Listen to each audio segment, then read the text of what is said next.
Quarter 1, pangaduwang simana, enot na aldaw.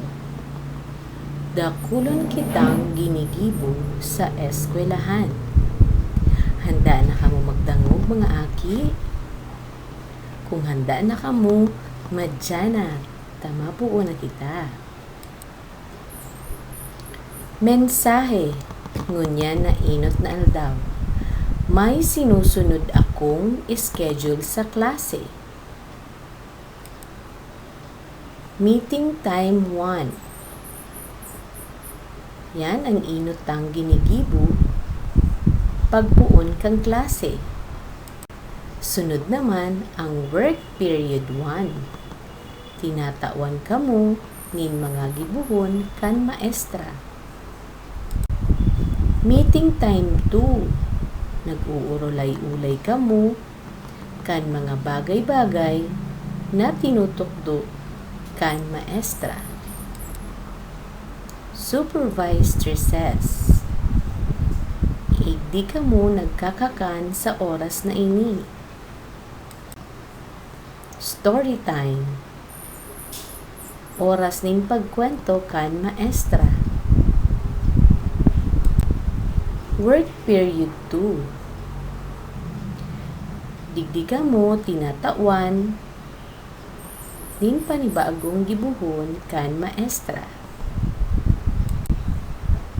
Indoor and outdoor games. Digdi kamo pinapakawat sa laog o sa luwas kan classroom nindo. Natandaan nindo mga aki? Ang apod sa satuyang schedule ay blocks of time. Bilangon ta daw kung pirang schedule igwa kita. 0, 2, 3, 4, 5, 6, 7,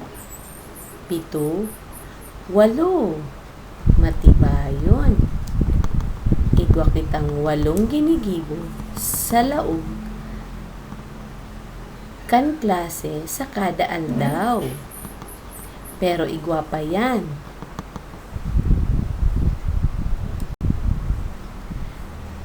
Okay.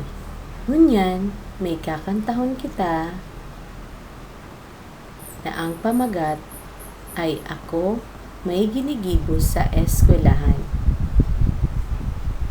Ang tono kang kanta, arog kani. Ako may ginigibo sa eskwelahan, nagkakawat, nagsusurat, nagkukulor, asin nakikikawat. Kamu naman daw, kantahon man daw nindo. Sabayan nindo ako. Ako may ginigibo sa eskwelahan, nagkakawat, nagsusurat, nagkukulor, asin nakikikawat, matibayon magkaranta. Okay. Sunod na gigibunta, aramon ta ang mga bagay na kolor pula. Ano ang apo digdi? Laso, tama. Ini. Lobo. Pakwan. Nakanamit na kamong pakwan. Rambutan. Mansanas. Asin, sili.